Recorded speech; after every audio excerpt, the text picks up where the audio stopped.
Hello, friends. This is Ananya, and here I'm back again with one of the short stories written by R.K Narayan from Malguri Days. The name of the story is Cat Within. Let's begin. A passage led to the backyard, where a well and a lavatory under a large tamarind tree served the needs of the motley tenants of the ancient house in Vinayak Murali Street.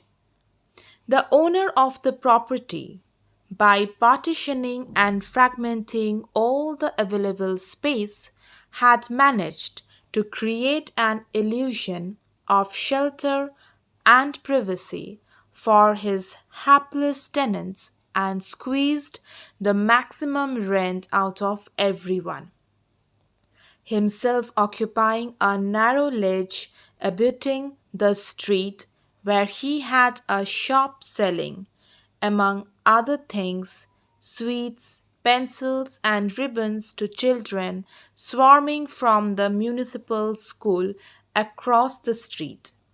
When he locked up for the night, he slept across the doorway so that no intruder should pass without first stumbling on him. He also piled up cunningly 4 empty kerosene tins inside the dark shop so that at the slightest contact they should topple down with a clatter, for him a satisfactory burglar alarm. Once at midnight, a cat stalking a mouse amidst the grain bags in the shop noticed a brass jug in its way and thrust its head in out of curiosity. The mouth of the jug was not narrow enough to choke the cat or wide enough to allow it to withdraw its head. Suddenly feeling the weight of a crown and a blinker over its eyes at the same time, the cat was at first puzzled and then became desperate. It began to jump and run around, hitting its head with a clang on every wall. The shopkeeper, who had been asleep at his usual place, was awakened by the noise in the shop. He peered through a chink into the dark interior, quickly withdrew his head, and cried into the night, "Thief, thief, help!" He also seized a bamboo staff and started tapping it challengingly on the ground. Every time the staff came down, the jar crowned cat jumped high and about and banged its hooded head against every possible object, losing its sanity completely. The shopman's cry woke up his tenants and brought them crowding around him. They peered through the chink in the door and shuddered whenever they heard the metallic noise inside. They looked in again and again, trying vainly to make out in the darkness the shape of the phantom, and came to the conclusion, "Oh, some devilish creature, impossible to describe it." Someone ventured to suggest, "Wake up the exorcist." Among the motley crowd boxed in that tenement was also a professional exorcist. Now he was fast asleep, his living portion being at the farthest end. He earned 50 rupees a day without leaving his cubicle. A circle of clients always waited at his door. His clients were said to come from even distant Pondicherry and Ceylon and Singapore. Some days they would be all over the place, and in order not to frighten the other tenants, he was asked to meet his clients in the backyard, where you would find assembled any day a dozen hysterical women and demented men with their relatives holding them down. The exorcist never emerged from his habitation without the appropriate makeup for his role. His hair matted and coiled up high, his untrimmed beard combed down to flutter in the wind, his forehead splashed with sacred ash, vermilion, and sandal paste, and a rosary of rare, plum sized beads from the Himalayan slopes around his throat. He possessed an ancient palm leaf book in which everyone's life was supposed to be etched in mysterious couplets. After due ceremonials, he would sit on the ground in front of the clients with the book and open a particular page appropriate to each particular individual and read out in a sing song manner. No one except the exorcist could make out the meaning of the verse composed in antiquated Tamil of 1,000 years ago. Presently, he would explain, in your last life you did certain acts which are recoiling on you now. How could it be otherwise? It is karma. This seizure will leave you on the 27th day and 10th hour after the next full moon. This karma will end. Were you at any time? He elicited much information from the parties themselves. Was there an old woman in your life who was not well disposed to you? Be frank. True, true. Some would say after thinking over it, and they would discuss it among themselves and say, yes, yes, must be that woman Kamu. The exorcist would then prescribe the course of action. She has cast a spell. Dig under the big tree in your village and bring any bone you may find there, and I'll throw it into the river. Then you will be safe for a while. Then he would thrash the victim with a marcosa twig, crying, be gone at once, you evil spirit. On this night, the shopman, in his desperation, pushed his door, calling, come out, I want your help. Strange things are going on, come on. The exorcist hurriedly slipped on his rosary and, picking up his bag, came out. Arriving at the troubled spot, he asked, now tell me what is happening. A jug seems to have come to life and bops up and down, hitting everything around it bang bang. Oh, it's the jug spirit, is it? It always enters and animates an empty jug.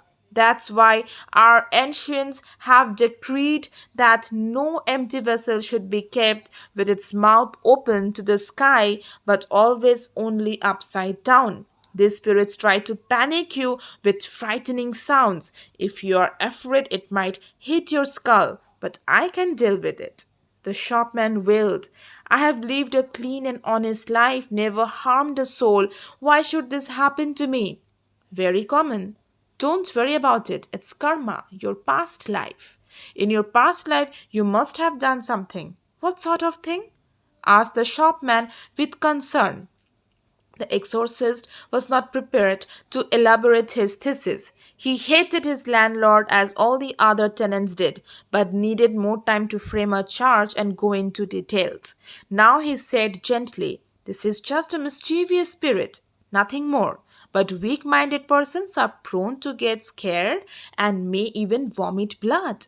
All this conversation was carried on to the accompaniment of the clanging metal inside the shop. Someone in the crowd cried, this is why you must have electricity. Every corner of this town has electric lights. We alone have to suffer in darkness. Why don't you bring in a lantern? No kerosene for 3 days, and we have been eating by starlight. Be patient, said the house owner. I have applied for power. We will get it soon. If we had electric lights, we could at least have switched them on and seen that creature, at least to know what it is. All in good time. All in good time, sir. There is no occasion for complaints. He led the exorcist to the shop entrance. Someone flourished a flashlight, but its battery was weak and the bulb glowed like embers, revealing nothing. Meanwhile, the cat, sensing the presence of a crowd, paused, but soon revived its activity with redoubled vigor and went bouncing against every wall and window bar.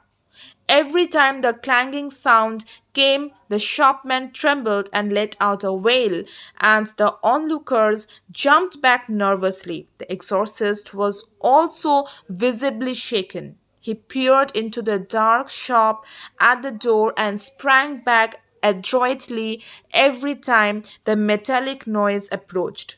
He whispered, "At least light a candle. What a man to have provided such darkness for yourself and your tenants, while the whole city is blazing with lights. What sort of a man are you?" Someone in the crowd added, "Only a single well for 20 families, a single lavatory." A wag added, "When I lie in bed with my wife, the littlest whisper between us is heard on all sides." Another retorted, "But you are not married. What if there are others with families? None of your business to become a champion for others. They can look after themselves." Bang, bang. "It's his sinfulness that has brought this haunting," someone said, pointing at the shopman. "Why don't you all clear out if you are so unhappy?" said the shopman. There could be no answer to that, as the town, like all towns in the world, suffered from a shortage of housing. The exorcist now assumed command. He gestured to others to keep quiet.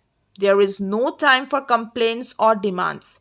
You must all go back to bed.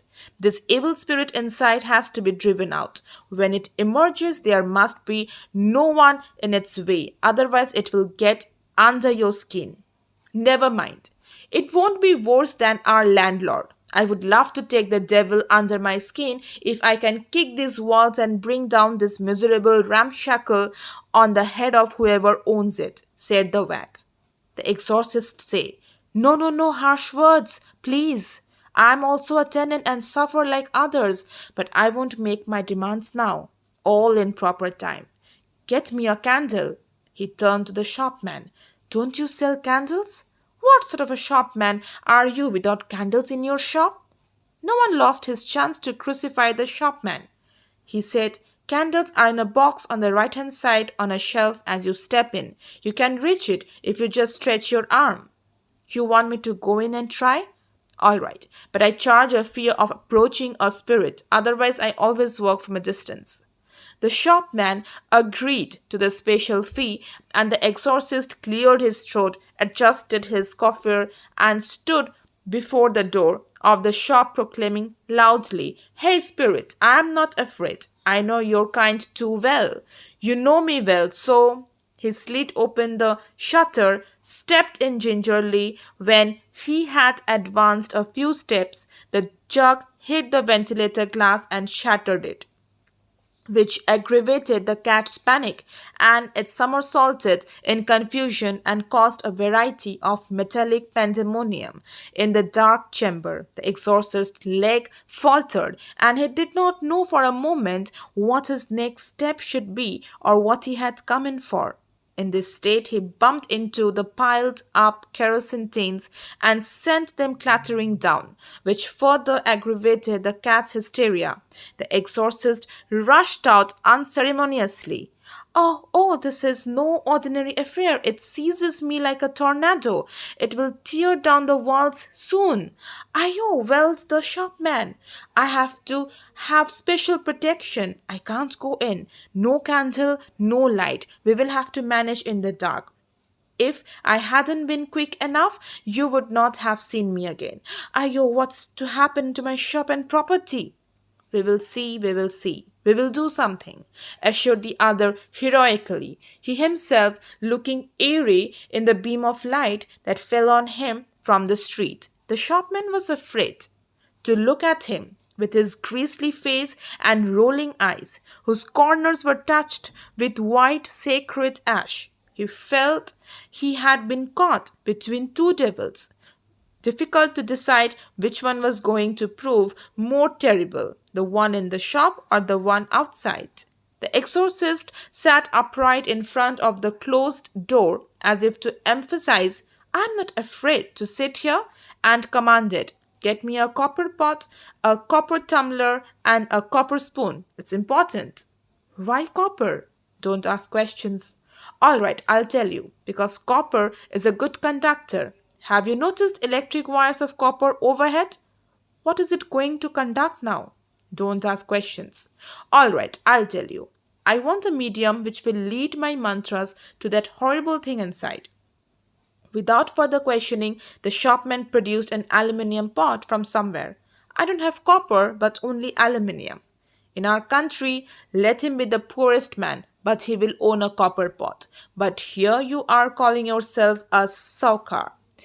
You keep nothing, no candle, no light, no copper, said the exorcist. In my village home, we have all the copper and silver.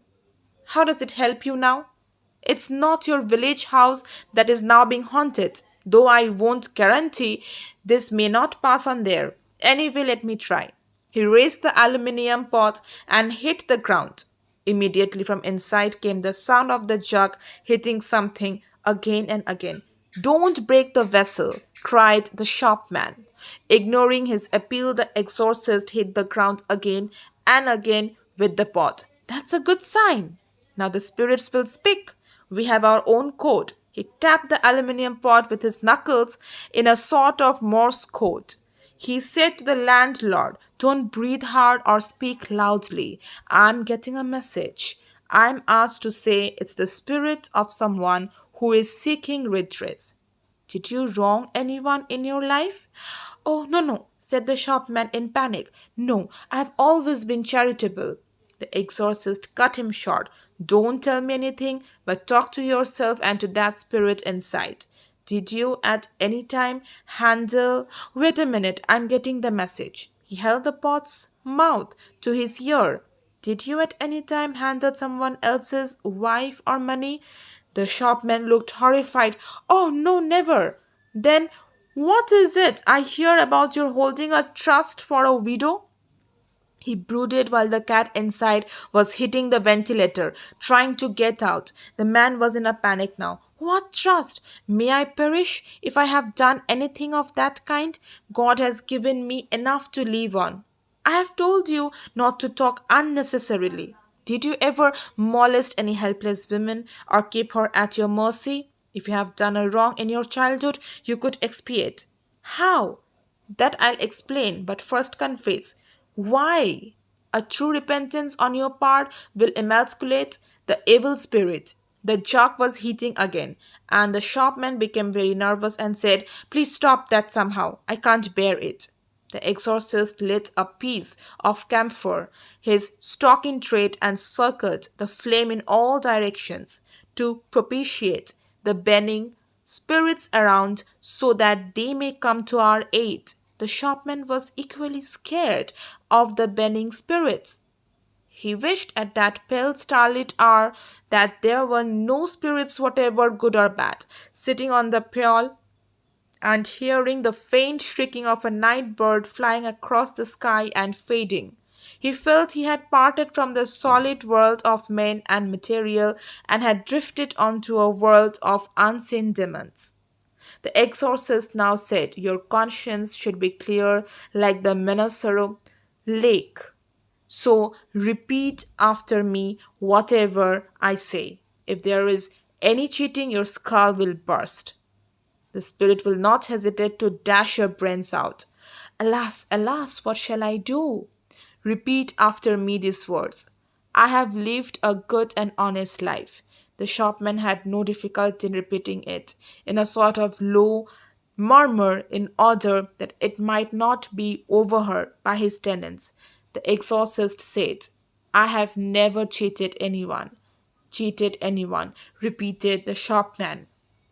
Never appropriated anyone's property, the shopman began to repeat, but suddenly stopped short to ask, which property do you mean? I don't know, said the exorcist, applying the pot to his ear. I hear of some irregularity. Oh, it's not my mistake. The shopman wailed. It was not my mistake. The property came into my hands, that's all. Whom did it belong to? Honappa, my friend and neighbor. I was close to his family. We cultivated adjoining fields. He wrote a will and was never seen again in the village. In your favor? I didn't ask for it, but he liked me. Was the body found? How should I know? What about the widow? I protected her as long as she lived. Under the same roof, not here in the village. You were intimate? The shopman remained silent. Well, she had to be protected. How did she die? I won't speak a word more. I have said everything possible. If you don't get that evil after all this, you will share the other's fate. He suddenly sprang on the exorcist, seized him by the throat, and commanded, Get that spirit out after getting so much out of me. Otherwise, he dragged the exorcist and pushed him into the dark chamber of the shop. Thus, suddenly overwhelmed, he went in howling with fright, his cry drowning the metallic clamor. As he fumbled in the dark with the shopman mounting guard at the door, the jug hit him between his legs and he let out a desperate cry. Alas, alas, I'm finished! And the cat, sensing the exit, dashed out with its metal hood on, jumped down onto the street, and trotted away. The exorcist and the shopman watched in silence, staring after it. The shopman said, After all, it's a cat. Yes, it may appear to be a cat. How do you know what is inside the cat? The shopman brooded and looked concerned. Will it visit us again? Can't say, said the exorcist. Call me again if there is trouble, and made for his cubicle, saying, Don't worry about my dakshina now. I can take it in the morning.